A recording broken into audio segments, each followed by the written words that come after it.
እርግጥ 4.5 ቢሊዮን ዓመት የተሻገረችው ዓለም ባዛውንትና ስልጣን ከመልቀቅ ምድርን እስከ ወዲያኛው ልልቀቀው ባሉ መሪዎች እየተመራች ስለመሆኗ ምንም ጥርጥር የለውም። የእድሜያቸው መገባደጃ የደረሰ ነገሮችን እኔ ባልኩት ብቻ ይሄድ ብለው በሚያስቡ አካላዊና አእምሮአዊ አቅማቸው ደከም ባሉ ሰዎች እጅ ወድቃለች። ሁሉ በቃኝ በሚባልበት 80 እድሜያቸው ዶናልድ ትራምፕን ጨምሮ ሀገር እየመሩ ያሉ በርካቶች ናቸው። የዕለቱ የመሪዎች ዓለም ባለታሪካችንም ከነዚህ ሰዎች አንዱ ናቸው። ስልጣንን በደም ውርስ እንደሚገኝ ቅብብሎች ስጦታ ተረክበው እያስተዳደሩ ነው። በተለይም ስልጣን መልቀቅ እንደሞት በሚፈራባት አፍሪካ የኢስሙላ ምርጫ አድርጎ አሁንም እገዛለሁ እያሉ ህዝብን አወዛግበው 40 ዓመት የገዟትን ሀገር ዳግም ለመግዛት ያላቅማሙት የዩጋንዳው መሪ ዩዌሪ ሙሴቪኒ የዕለቱ የመሪዎች ዓለም ባለታሪካችን ናቸው። በዚህ ዝግጅት የተጠቀምናቸው የዘመን አቆጣጠር በሙሉ የአውሮፓውያኑ ናቸው። ከዝግጅቱ ጋር ኢየሩሳሌም ብርሃኑ ነኝ።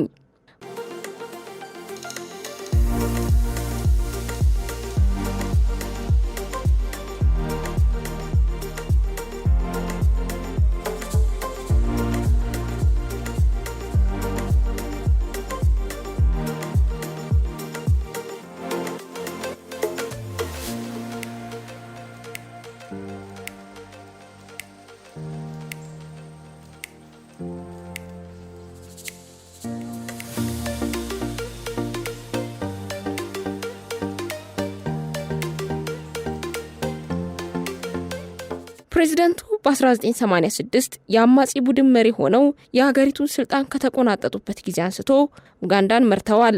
በሀገሪቱ በተደረጉ ምርጫዎች ሁሉ አሸንፈዋል። ሙሴቪኒ ውልደታቸው እንደ አብዛኛው አፍሪካ መሪዎች የገበሬ ልጅ ናቸው። ተወልደው ያደጉት እዛው ዩጋንዳ ውስጥ ነው። ትምህርታቸውንም እዛው አካባቢያቸው የሚገኝ አንድ ሚሽነሪ ትምህርት ቤት ነው የተከታተሉት። ሰውየው ከአካባቢያቸው ሰዎች በተሻለ ነቃ ብለው ነገሮችን ማስኬድ ችለው ከፍ ወዳለው የትምህርት ዓለም መሻገር ቻሉ። በዳሬን ሰላም ዩኒቨርሲቲ የፖለቲካ ሳይንስና ኢኮኖሚክስ ትምህርት ክፍል ውስጥ እየተከታተሉ ሳለ በዘመኑ ያቆጠቆጠው የለውጥ አራማጅ እንቅስቃሴ ውስጥ ራሳቸውን አገኙት። እዛ ዩኒቨርሲቲ ውስጥ ትምህርታቸውን እየተከታተሉ የአፍሪካ የነጻነት እንቅስቃሴ የተባለ ቡድን ውስጥ ራሳቸውን በሊቀመንበርነት አስቀመጡ። ኢዲ አሚን ዳዳ 1971 ላይ በዩጋንዳ ስልጣን ሲይዙ ሰውየው ሁኔታው ስላላማራቸውና የሚከተላቸው ሞት እንደሆነ በማወቃቸው ወደ ታንዛኒያ ተሰደዱ። እዚያም ሆነው ስለ ሀገራቸውና ስለ ሕዝባቸው ልባቸው አላርፍ ስላላቸው ብሎም የኢዲ አሚን ተቃዋሚ በመሆናቸውም ጭምር የለየለት ተቃዋሚ ግንባር አቋቋሙ። በ1979 የኢዲ አሚን መንግስት እንዲወድቅ አጋር ሆኖ በውጭ ሲዋጋ የነበረውን ኃይል ያቋቋሙትም እሳቸው ነበሩ። ኢዲ አሚን ከስልጣን ከወረዱ በኋላ ሙሴቪኒ በጊዜያዊ መንግስት ውስጥ ስልጣን ያዙ። በዚያውም በ1980 ለዩጋንዳ ፕሬዝዳንትነት ተወዳደሩ። በምርጫው እንደማያሸንፉ ሲገባቸው ከናሽናል ሬዚስታንት ሙቭመንት ጋር ህብረት ፈጠሩ። በህብረት ውስጥም የጦር ኃይል መሪ ሆነው የኦቦቴ መንግስት ላይ የሽምቅ ውጊያ ጀመሩ። በመጨረሻም ያሰቡት ተሳክቶላቸው የሚመሩት ሰራዊት አሸንፎ 1986 የሀገሪቱ ፕሬዝዳንት ሆነው አዋጅ አስነገሩ። በቀጣዩ 1 ዓመት ውስጥ ሙሴቪኒ በዋናነት ኢኮኖሚውን ለማረጋጋትና በሀገሪቱ ውስጥ ያሉ የሚቋቋሙ ቡድኖችን ለመቆጣጠር ሰፊ ትኩረት ሰጥተው መስራት ጀመሩ። እሳቸው በሄዱበት መንገድ ሄዶ ስልጣን ለመያዝ የሚሞክር ማንኛውም ኃይል የሚመክት አቅም አደራጁ። 1995 ሀገሪቱ የምትመራበት ህገ መንግስት አዘጋጅተው በአመቱ ምርጫ ተካሄደ። ያለምንም ተፎካካሪ ሰውየው ምርጫውን አሸነፉ። ደጋፊዎቻቸው በቀጣዩ ወር በተካሄደው የህግ አውጪ ምርጫዎች በብሔራዊ ምክር ቤቱ ከፍተኛ ቁጥር በማግኘት ሁሉንም ነገር በእጃቸው አስገቡ። በርካታ ስራዎችን ለሀገራቸው ያለመታከት የሚሰሩት ሙሴቪኒ በሌላ በኩል የሚያስመሰግናቸው ስራ ነው። ሙሴቪኒ በልዩነት መለያቸው የሆነው ግን ምርጫ ጊዜውን ጠብቆ መካሄድና ምርጫውን በብቸኝነት ማሸነፍ ሆነ።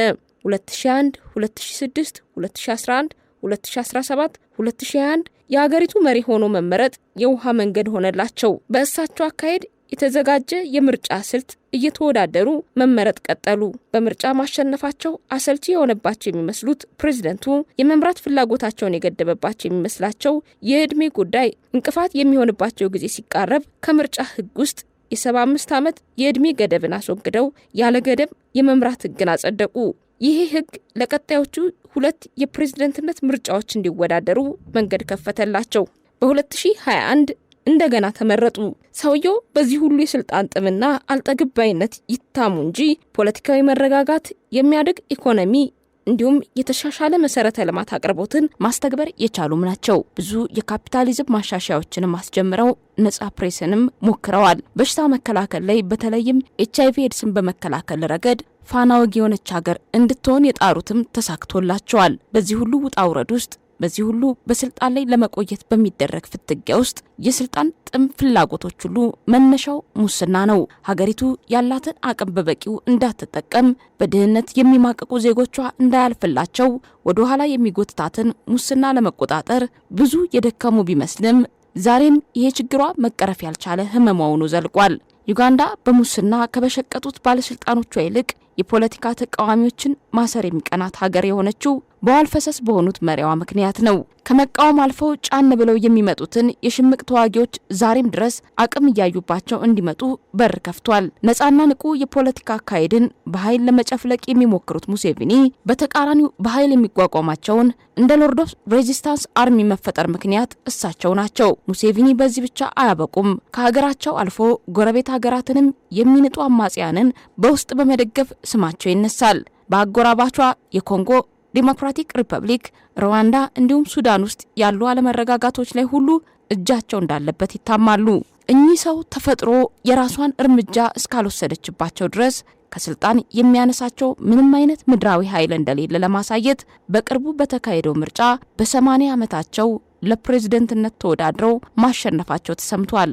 ዩጋንዳ ውስጥ ተቃዋሚ መሆን ማለት አሸባሪ ተብሎ መፈረጅ ማለት ነው ብለው የሚያምኑት ተቃዋሚዎቻቸው የይስሙላ ምርጫ ላይ ይሳተፉ እንደው እንጂ ለውጥ እንደማያመጡ ያወቁ የተፈጥሮን ውሳኔ በተስፋ እየተጠባበቁ ነገሮችን በነበሩበት ማስኬድ ቀጥለዋል።